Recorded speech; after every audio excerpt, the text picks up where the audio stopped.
Let's talk some Dillon Gabriel because, we haven't talked about him enough this week, obviously. But I haven't gotten your thoughts, Jorgie. I think Dillon Gabriel settled in thanks to the offensive line against Oregon State, and he played a great game. But certainly, I had plenty of fans that were in the Twitter mentions or the YouTube comments, and I'm sure there were more out there, that weren't loving the way that he played through the first couple of games. And my assessment was, look, he hasn't been the best that he could possibly be. I think that's what he was against Oregon State. But I never felt like he was the issue with the offense. That started up front. Oregon fixed the offensive line. We can get to that in just a moment. But through 3 games, your assessment of Dillon Gabriel. Holy cow. I mean, you want me to talk about stats, or you want me to just talk about the fact that he hasn't put the ball in harm's way? Floor is yours. Yeah, I mean, a guy that's thrown for over 80% completion percentage is just remarkable, frankly, with what he's doing. Right in that range that he is, above 80, below 80, depending on how the game is going. But you look at how the season has been. The bottom line to me is he has not put the ball in harm's way. He really hasn't come close at all to throwing an interception in this season. And that's something that if we want to back up a year, one of the reasons why Oregon was so effective on offense is they didn't turn the ball over. And Oregon has really kind of turned the ball over from a fumble standpoint, something they haven't done the last couple of years this year. And it's just for 3 games, obviously. But at the same time, Dillon Gabriel's been efficient. He hasn't put the ball in harm's way. He hasn't forced the ball. He's taken what the defense has given him. Even in an Idaho game, for example, to start the season, where Idaho's defensive line really was causing some havoc for Oregon's offensive line. And Boise State did the same thing too, where they weren't able to run the ball as effectively as they wanted to. And yet it's so tempting as a quarterback to force things when things aren't going well on the ground. That's not what Dillon Gabriel did. He took what was given to him. He's been very accurate with the ball. With the Oregon State game, obviously, he showed his speed. I had no idea he had speed like that, to be able to go 55, 60 yards.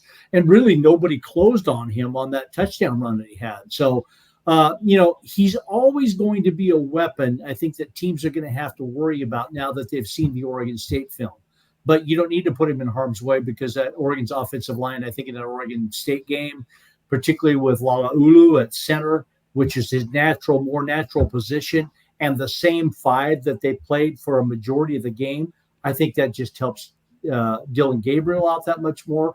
A run game in which they average 7.5 yards a carry against the Beavers helps out Dillon Gabriel that much more. And that's what they're hoping to continue on with in the Rose Bowl against UCLA. I think what I love about the way Gabriel has played through the first 3 games is what you talked about, that he doesn't force the ball, because he's got high-level receivers, but Tez Johnson's the leading receiver on this Oregon team. I thought he would be coming into this year. In game 2, Jorgie, he had 3 catches for -1 yards, and I think that's a credit to Boise State for keying in on him, but a credit to Dillon Gabriel as well for saying, all right, if you're going to take away number 15, well, I've got Evan Stewart, who is a crazy good route runner. Yeah. I mean, a ridiculous athlete. Trayshawn Holden has shown his explosive capability. Oh, by the way, Terrence Ferguson's going to be an NFL tight end. They're working in Kenyon Sadiq. Like, I love the way that he is spreading the football around. And, I think Bo Nix did a great job of this over the last couple of years as well. Like, Troy Franklin was his number 1 receiver. Never felt like he was forcing the ball there. Never felt like he was throwing it, when he shouldn't have, at least not with a high level of frequency. And like, when I look at Gabriel, I don't really have, a direct pass comparison when you're talking about previous Oregon quarterbacks. Like, I think he's just kind of his own guy. Maybe it's because he's a lefty, and I haven't seen a lefty Oregon quarterback in my lifetime, but I like the way that he is playing football right now. Yeah, I tell you, he spins it. If you've ever had a chance, and when people have a chance to come out and watch him warm up, I hope that, Oregon fans, if you're going down to the Rose Bowl or if you're in Oxford Stadium, you have a chance to get there early enough to watch him throw the ball around. Because when you see the spin on the ball and the velocity of the ball, it's just remarkable how the velocity at which that ball comes off his hand.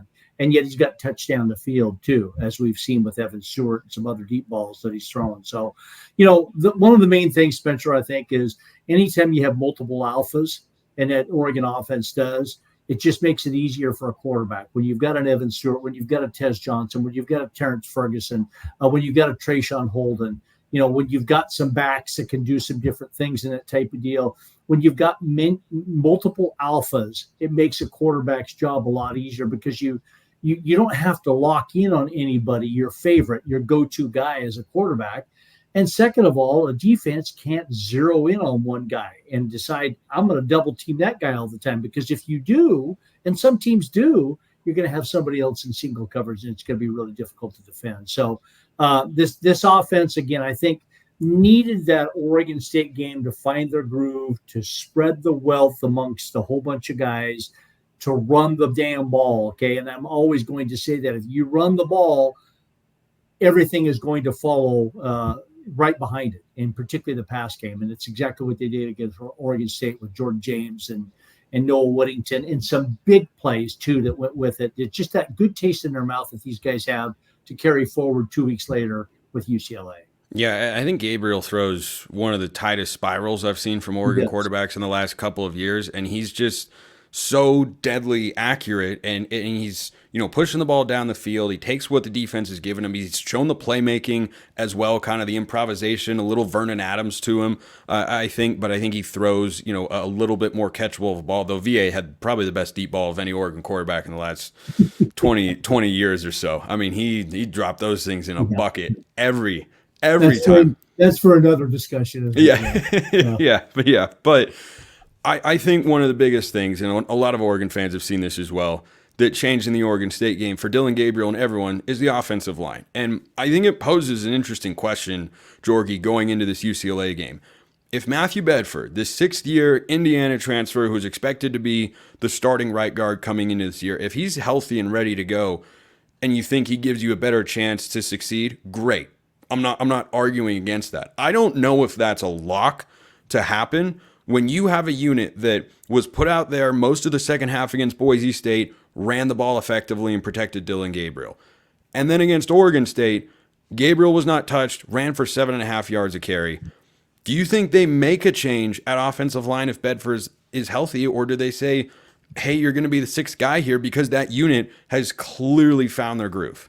Yeah, I mean, it's tough to tell with UCLA. Obviously, I don't have a chance to watch film like the coaches do to be able to see what UCLA's defensive line's like, to see if you can take a guy like Lala Ulu and move him back over to right guard and put Pickard at center or what have you. But to me, the biggest difference in this team, and it was last year too, when you had a Jackson Powers Johnson at center and a Bo Nix at quarterback, where you had two quarterbacks basically working together.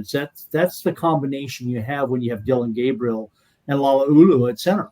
And so whether you decide to move in a guy behind Bedford, if Bedford can't play at the guard position instead of shifting Lala Ulu over, that's going to be the magical mystery that we see. And again, do you start a game if Bedford can't play with Lala Ulu at guard and Pickard at center and see how it goes, and then shift it the rest of the game if it's not going well? Again, that's a wait and see type of situation, but they are best when they have Lala Ulu at center. There's no doubt about it, because you've got everybody else at their natural position, and you got Lala Ulu at his natural position too. And that's what they played a majority of that Oregon State game with, when the game had any type of meaning to it. They had success.